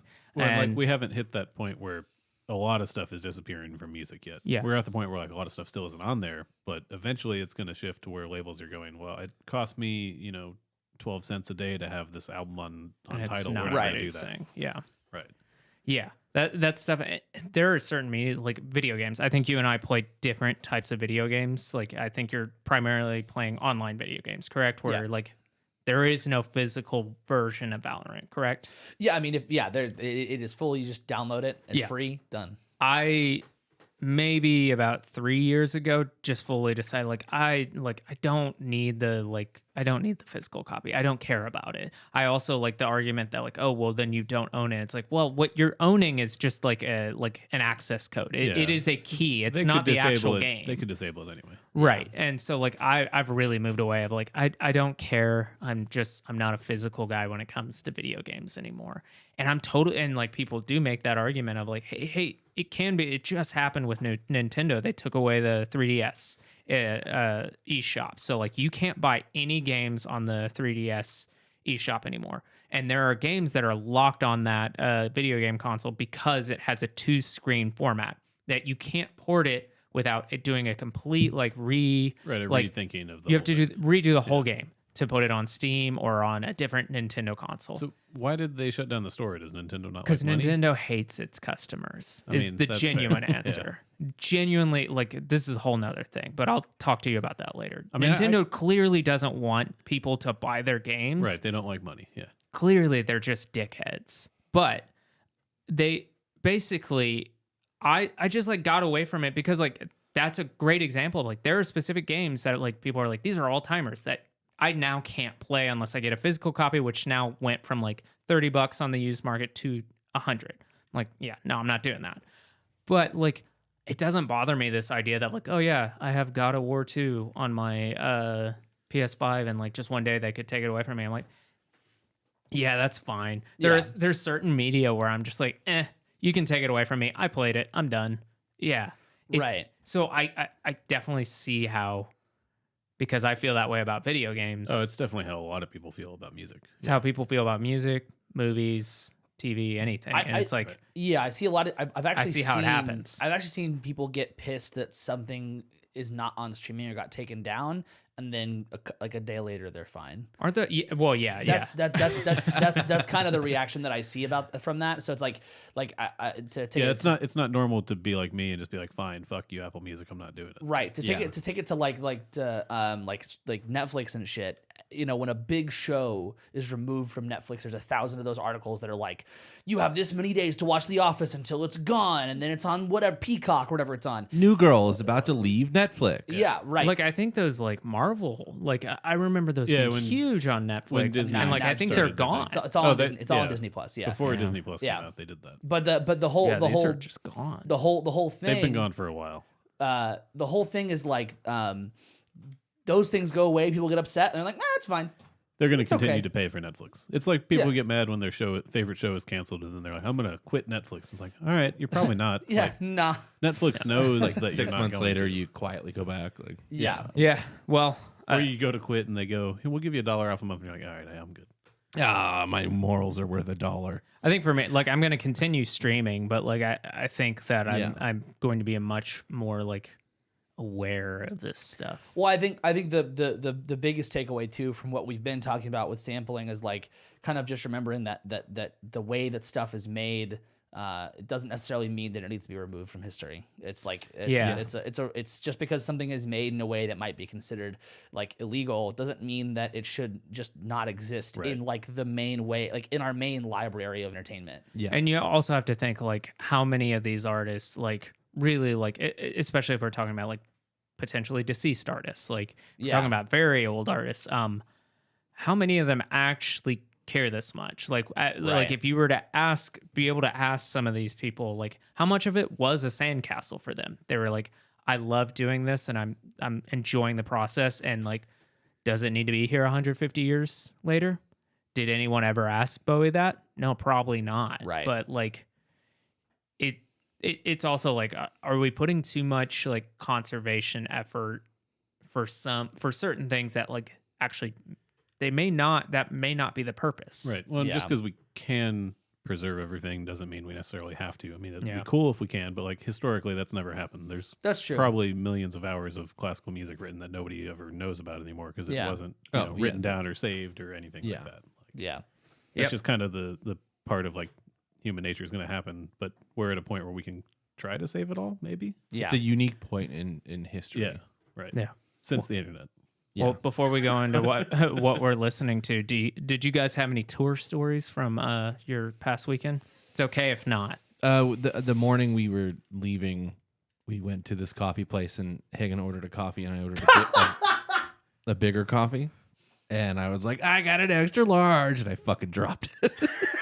I didn't know there Did was they actually- give you another coffee? It didn't open fully, which is, I think, more embarrassing. Was it in a glass container? No, it was no. not. It was in a good. plastic. He like I didn't know they had bigger sizes, and I was being like, such you an got a bigger asshole. size? I got a bigger size, and it all just straight falls down. Yeah, but at least your smaller size, it made your hand look bigger. That's true. Oh, yeah. That's true. I don't know if there was any. There was unfortunately someone passed out at the bar. That was scary. It was very scary. That was very scary. And I kind of felt bad for the band that was closing the night because Yeah. there was like ambulance and stuff like that. Police yeah. While officers. they're playing, and they're like, And they're I just don't know like, what we're supposed to I do. saw the lead singer Sarah look at the bartenders like, should we stop? Yeah. yeah. Yeah, I thought she think said in that I thought- situation, I probably would have. Yeah, I stopped. feel, like, Yeah. you, I I feel thought- like you stop and at least take a few minutes and be like, what are we I thought I heard her say like, should we stop? And then they like were like, yeah, okay, we're done, guys. Yeah, I because thought- think of the like, and I'm not saying this happened, but like think the worst case scenario, and like would you like to think like, oh man, I kept playing my loud rock songs in that Yeah. situation? Yeah, that's Yeah. that's not great. But yeah, I mean, otherwise, I thought it was a good little tour for us, good little short run. Yeah. Well, that's Our- not the juicy stuff. Our Airbnb had Blitz 2000, the arcade game in it. Whoa. Yeah, that was pretty sick. That's pretty serious. That was I was trying to talk to sick. my phone on the wife, and I could hear you guys in the background yelling, full on yelling. She was like, "Do you want to go hang out with them?" I was like, "No, they're playing fucking video games, old Yeah. video games? old too. video games." Super fun video games. We frolicked in a field. we did frolic in the backyard There's of our video of that. Yeah. I did think like I was thinking like I saw John Wick recently, and there's like a dance scene and obviously action, and I was like, obviously there's blaring music, and I was like, that set just sounds like squeaking shoes, and maybe there's a metronome for the people to dance and the actors to be on their cue. But I was like, that's not what's happening. Yeah. And I saw that frolicking field video. And I was like, I wonder what the direction was here. I Like, said- what is the actual experience? I said, all right, walk, guys. On my cue, we frolic. Yeah, when you said that, all I could hear in my ears was. Okay. The wind hit my ears. That's right. I was like, "What did you say?" And then everybody's dispersed. Looking around and trying to fit in. Yeah. yeah. And then we stayed up too late. Very late. Because that's what always happens. And me and Dave shared a room. And I came back from the shower, and Dave woke up, and he goes, ugh. I was like, "You good?" He's like, "Yeah, I'm great." Just gotta let out that morning sigh. I think shortly after that, you were like, "It's not like I had 30 beers last night." All right, what we're listening to? I don't really have anything new. You saw Dawes. I saw Dawes. That was at was the factory. How was Dave's Dawes? That was really, really Daw. good. And I think I will give the factory another chance, and I'm just gonna try to get closer to the stage anytime I see a band I want to see there. Yeah, you I were think off that's to the helpful, though. side. Yeah, but At no, least I in mean, the video I saw. yeah, we were close to the stage. I was at the bar, Yeah. but we were close to the stage for a majority of the night, and it sounded great. So backtrack on that. But I also watched the Jason Isbell documentary that just came out called "Running with Our Eyes Closed," and it's a really good watch. Nice. That's what I'll recommend. What are you dawsing to? What am I dawsing to? Yeah. I have spent a lot of time listening to the record Boy Genius. I've spent 2 weeks now. Didn't we talk about this last week? We talked about it before the episode. Yeah, I you, thought- you but- didn't want to talk about it. I did. I Some things are said off mic, Adam. I said that I didn't. I said that I wasn't going to talk about it last week. And I thought you did. no, I talked about Fall Out Boy last week. right. I might have said that I'm listening to it, but I've really, really given it like a fair shake. And you and other people, sorry if it's God damn it, guys. But you're not the only person that said this. But a lot of people who hear this album hear each person's songs, and I don't know the artist well enough to experience that. And so like I can kind of hear that, but for me, I think the only thing that I feel weird about is like maybe the song order feels a little strange. Like the flow of the album is a little like not my preference. I don't know what I would do differently, but I think the songs are like A+. They're really well written. I like the lyrics. I like everything's great on it. So yeah, if you haven't listened to it, which you probably have because it's like a huge thing, but the record Boy Genius is really good. I saw All the contents are good, but it feels disjointed as a single Yeah. like thing It together. does. I saw an article that said like, oh, like it's their first #1 record. I was like, it's their first record. Yeah, I would hope Good it for is. great for them, but Yeah. like I was like, read the article, not the head. That was probably written by AI. Yeah, Yeah. that's true. Yeah. What have you been Oh, dawsing nothing to? other than that album that Hagen just talked about, which I agree with. I thought a lot of people were talking about how it doesn't feel like an album, and it's like I kind of expected that, but it didn't seem that way. Yeah, I think It just feels weird. as I'm not as familiar with like all of their works, it's really Right. hard for me to like kind of go into this with that kind of idea. But just the song order feels like the progression of like up and downs that we feel throughout feels like you said disjointed. It's tough. It feels kind of like they just put it in like random yeah. because they like couldn't Yeah. agree on like how to order it or Except- something. except or maybe for it the- doesn't have to go in an order. I don't know. Maybe Except it's for the fine. first song. The first song is obviously the opener. Right. That is obvious. Like that's it. Everything else was like, who knows? But not everybody cares about sequencing. Yeah. Yeah. I'm shocked you didn't listen to the hour-and-a-half long orchestral piece that Thomas Bengaltar put I out. did add it to my library, and I didn't listen to it yet because it's an hour and a half. Today I listened to like 3 hours of music, and then I was like, oh, I'm gonna put that on, and then I scrolled down to the bottom to see how long it was. Like, absolutely not. I shouldn't, like, I shouldn't have done that because I probably had an hour and a half. I could have listened to it, but I just didn't want to start it. At that point, I put on Nintendo music with rain, and that was way better. It was way better. It was really calming. I can send you the link to that if you Yeah, I want. was gonna say, how you gonna put that in the show Also, notes? the Yeah. 80s city pop playlist I listened to. But genuinely, what I've been listening to is Zane Lowe did an interview with Linkin Park. I fell because- asleep during that. Really? Ah, man, like so.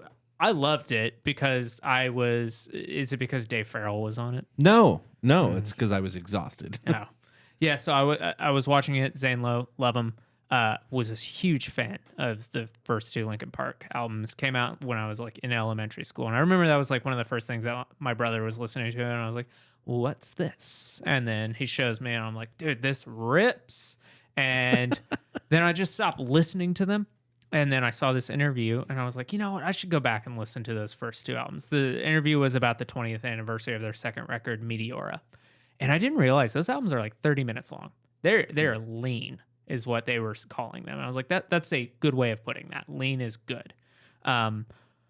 And man, they're so fucking good. I was like, these hold up so much. And I remember specifically the song where they have the breakdown of the shut up when I'm talking to you. And I remember I was telling my parents at like Easter brunch, I was like, yeah, I remember listening to this song and like being like, oh man, my teachers, my parents, I just wish they would shut up when I'm talking to them. And I was like, I just remember being like a fucking elementary schooler and be like, oh yeah, I Same. get this. Same. Yeah. So like it just like it definitely holds up. I told one guy I was in the studio with, I was like, yeah, I just like went back and listened to him, and I was like, it feels so good just re-listening to these. It's just awesome. It feels awesome. And like my partner was getting into it. First thing that came out of his mouth, man, I wish Chester wasn't dead. I was like, fuck. Dude. It fucking killed. When he said that, I was like, yeah, me too, man. One of my students tonight was like, "You ever heard of Elliott Smith?" And I was like, "Be careful." Yeah. Woo. Yeah. So like those first two Linkin Park albums, if you were ever into them, don't be afraid to go back. Like it just Don't be afraid. Yeah, don't be afraid. They feel so good, and like watching that live from Texas concert, I was just like, damn, like I can sing the notes that Chester is singing, but I can't sing them the way he is. No, like no one can sing like Chester did. it's fucking crazy. Yeah. Yeah, it's just that band's wild, and yeah, I don't Yeah. know. Those first two records, I'm just shocked at how much they actually hold up. I thought it would just be like, oh, Numb's gonna be good, Breaking the Habit, that kind of stuff, the obvious ones, but like the whole thing, it doesn't sound like of its time. There's a lot of like very specific YouTube voice instruction videos about sounding just like and not just like Chester, but like very song specific moments. It's just breakdowns of like, here's how you can do this and still not sound half as good. And I remember I saw them live, and like it was one of those Damn, things, dude, that's awesome. it was like a year before too, and it was one of those things where I wasn't going to see them, but I was like, well, I'm already here, I'm gonna watch them. And like I remember watching him and thinking like, because you watch like Corey Taylor sing and you can see the neck, He's got a big neck. but you can also see the strain a bit. But like watching like Chester perform these songs, I was just like, damn, he didn't like, there was no like, it was effortless. Like Yeah. he didn't Yeah. strain, his face wasn't red. It was just very like, he could do that. And I was like, that's fucking crazy. Yeah. You have to like wonder if like people like like Kurt Cobain could like if they had made it to the like 60s or 50s, like could they have done that, or Oh, would they he have was- sounded like Yeah, he was already Dave. blowing his voice out. Dave Grohl? It's like, what do they have sounded like Dave? I just started singing. Sorry, Dave Grohl. Fuck. Yeah. Yeah. So any plugs that you guys got? Obviously we have a shared one, but Yeah. No. I don't think so. yeah, our band Moniker is playing in Dallas this Friday, April 14th. It'll be during emo night. So as I've been saying, come relive your old, the glory days, and then see some of the bands trying to make the new glory days. So that's at Southside Ballroom in Dallas, Texas. Yeah, we're playing late enough. It's like an after party type thing. So like you can go do the emo night thing and like, scream your MCR out, get that all out, then come watch us and join in the pit. I've tried to make for the most part, except for maybe one song, I tried to make a set that I was like, there's a pit moment at least somewhere in each of these songs, if not the entire song. So hopefully we get a pit. Yeah, that'd be great. Absolutely pitted. Absolutely pitted. Yeah. Yeah. Absolutely bricked up. Absolutely pitted. I imagine we can put a link to tickets also. And I think we did last Yeah, week. okay, yeah, I think so. When yeah. you guys mentioned it, right? Yeah, That would have been yeah. last week, yeah. Yeah. Perfect. Anybody got anything else? No. Nope. All right. Well, thank you guys so much for watching. Thank you for listening. We appreciate you so much. If you haven't already, please follow or subscribe on whatever podcast app you are using. If you're watching on YouTube right now, please hit the like button. Please hit the subscribe button if you haven't already. Those things help us out a whole lot. If you're on social media, you can find us, DFTA Podcast on Instagram, Don't Beat the Artist on TikTok. Go drop a follow on both of those things. Instagram is good because we post when we're going live. I know we haven't done our Hagen and Dave Fun Fridays for a couple weeks, but we're going to be doing that this Friday. Yep. I'm saying it now, so we have to do it. So we're doing that this Friday again because we probably won't be doing it again for a couple weeks after that. More traveling. Yeah, exactly. So we're gonna do this one. If you have any thoughts about topics, if you want to say hi, if you want to send us any long rants, any thoughts that you have, please send us an email at sampling@don'tfeedtheartist.com. Seriously, anything you can put anything you want to in the email, we'll get it. Please sample us in your next song. We'd love that. And by that I mean the podcast, not my music. Yeah, sample the podcast. Ask for permission on that one. This is serving as a record that you can do that for the podcast. Yeah. And please drop a comment on the YouTube video, slide in our DMs on Instagram and TikTok. We'd love to hear from you guys. Awesome. Thank you so much. We appreciate it. And Fuck off!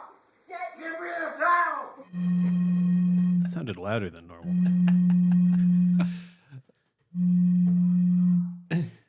Well, you know. Fuck off!